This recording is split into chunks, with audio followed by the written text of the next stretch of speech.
ഷെയ്ഖ് ഹസീന ബംഗ്ലാദേശ് പ്രധാനമന്ത്രിയായിരുന്ന സമയത്ത് പ്രതിഷേധങ്ങൾ അടിച്ചമർത്തുന്നതിന്റെ ഭാഗമായി നടന്നത് വൻ മനുഷ്യാവകാശ ലംഘനമായിരുന്നുവെന്ന് UN. പ്രതികാര മനോഭാവത്തോടെയുള്ള നടപടിയായിരുന്നു ഹസീന സർക്കാരിന്റെ ഭാഗത്തുനിന്നും ഉണ്ടായത്. പ്രത്യേക വിഭാഗത്തെ ലക്ഷ്യമിട്ട് അക്രമ പരമ്പരകൾ അരങ്ങേറിയെന്നും കഴിഞ്ഞ ദിവസം UN പുറത്തുവിട്ട റിപ്പോർട്ടിൽ ചൂണ്ടിക്കാട്ടുന്നു. 45 ദിവസത്തിനിടെ 1400 പേർ കൊല്ലപ്പെട്ടു, നിരവധി പേർ പീഡിപ്പിക്കപ്പെട്ടു. ബംഗ്ലാദേശിലെ ഹിന്ദു അഹമ്മദീയ മുസ്ലിം വിഭാഗമാണ് വലിയ തോതിൽ ആക്രമിക്കപ്പെട്ടത്. ഹസീനയുടെ അവാമി ലീഗ് പാർട്ടിയുടെയും സർക്കാർ സംവിധാനത്തിന്റെയും സഹായത്തോടെ മനഃപൂർവ്വമുള്ള നരഹത്യയാണ് അരങ്ങേറിയത്.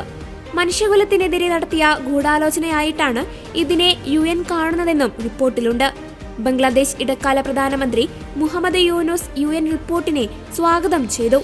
ബംഗ്ലാദേശിനെ സുരക്ഷിത ബോധത്തോടെയും അന്തസ്സോടെയും ജീവിക്കാനുള്ള ഇടമാക്കി മാറ്റുകയെന്നതാണ് ലക്ഷ്യമെന്നും യൂനുസ് ചൂണ്ടിക്കാട്ടി.